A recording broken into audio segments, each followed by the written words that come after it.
สบายดีเนาะวันนี้มาอัดคลิปกินจุหรือแซ่เพี้ยเนาะมีเป็กน้ำฝากกดไลค์กดแชร์เด้อมือใหม่หัดทำหัดเฮ็ดเนาะ YouTube ก็ตั้งเมื่อวานนี้เดี๋ยวชี้เอาเมนูให้เบิ่งเนื้อสดๆแจ่วใส่ผักแจ่วเป็กมาไก่ย่างแล้วมากินน้ำกันได้เลย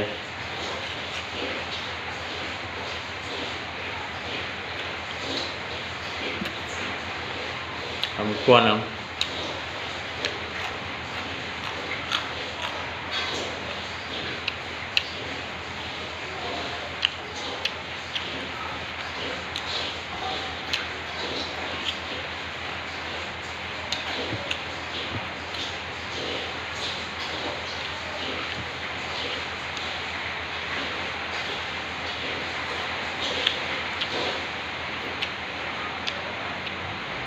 ครับ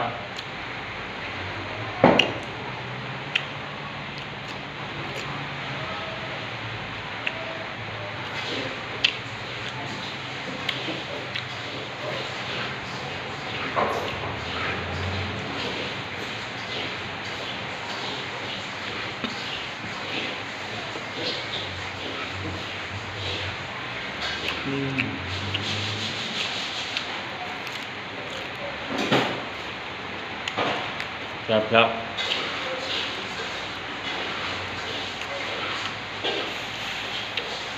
จะเป็กกันนะ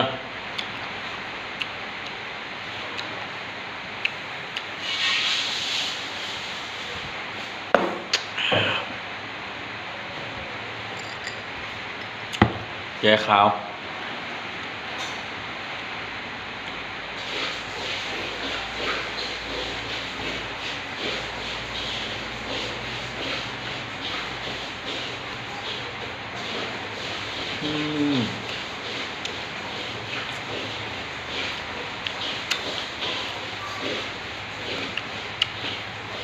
ท่านไหนที่อยากกินตรงนี้เนาะขอเชิญเลยร้านลาบสบายดีที่บ้านหัวหน้ายุงตำบลด้านซ้ายอำเภอด้านซ้ายจังหวัดเลยหรือโทรมาก็ได้โทรสั่งจองลงหน้าอะไรก็ได้เนาะ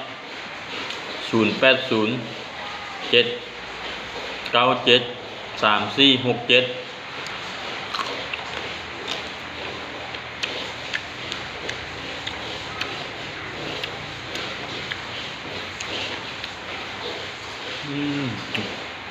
แก้วน้ำจิ้มใส่เพี้ยครับเนื้อ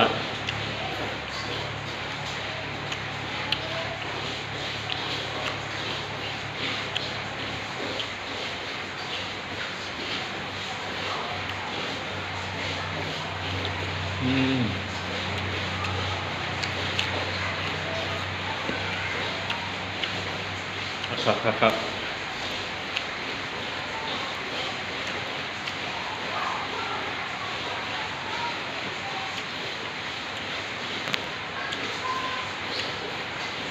ปอด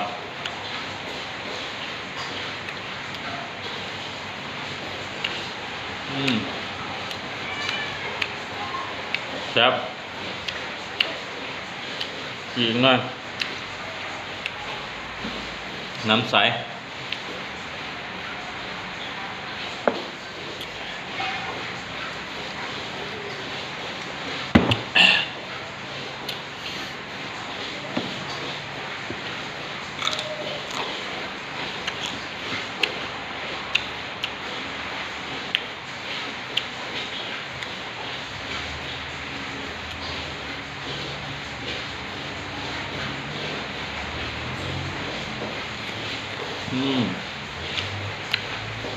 เจ้าของดีๆแซ่บ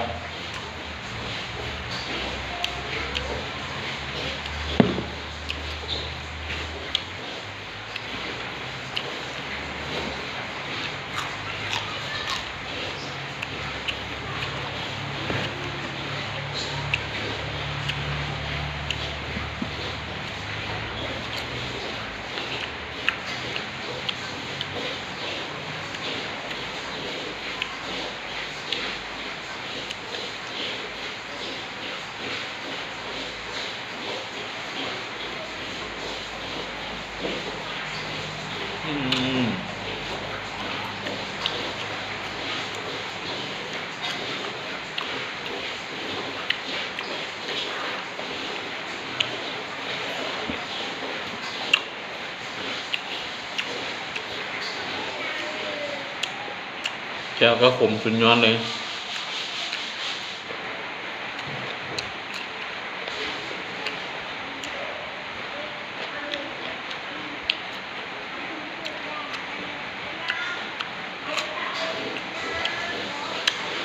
ท่านไหนอยากกินตรงนี้เนาะ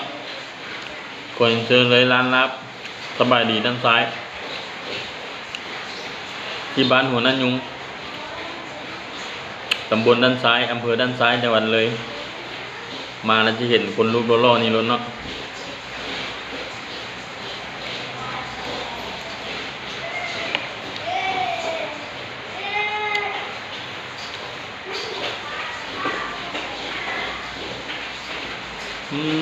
ครับ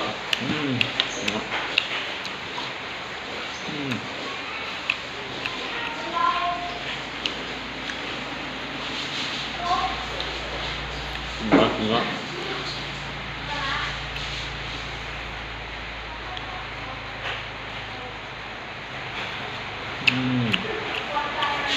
ครับ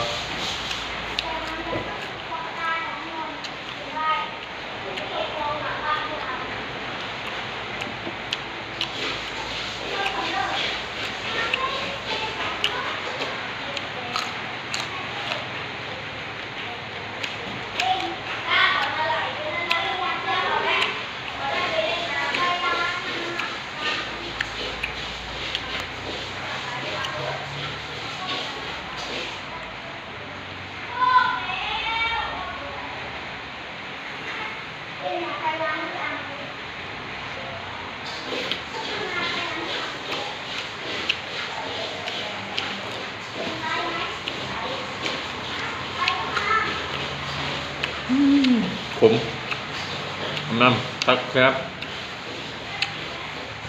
อย่าลืมเด้อฝากกดไลค์กดแชร์กดติดตามมือไม่หัดทำหัดเฮ็ดเนาะ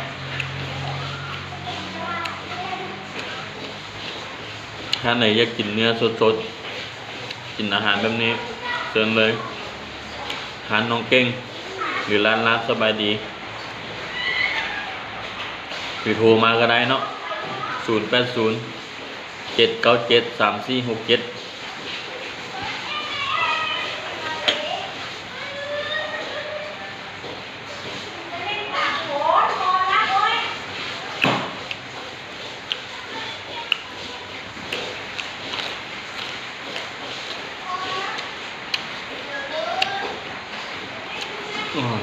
ครับครับ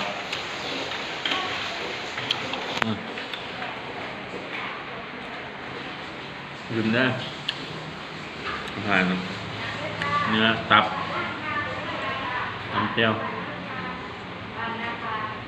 ไก่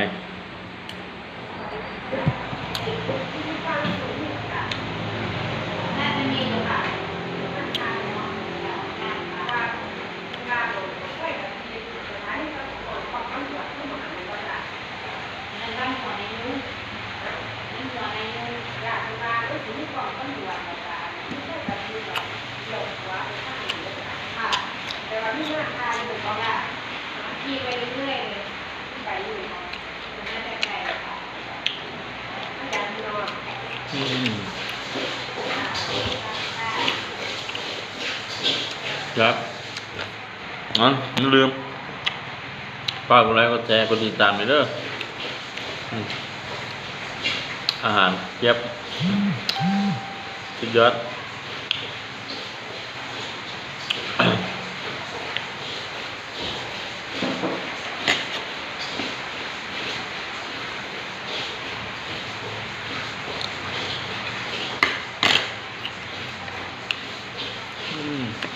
ครับ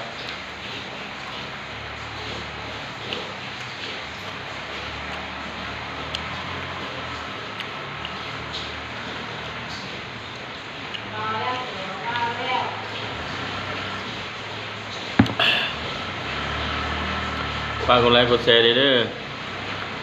ซื้อช่อง YouTube บุญเสงรู้มันแจ้งเนาะหรือว่าท่านอยากจะกินอาหารแนวนี้ต้มน้ำก้อย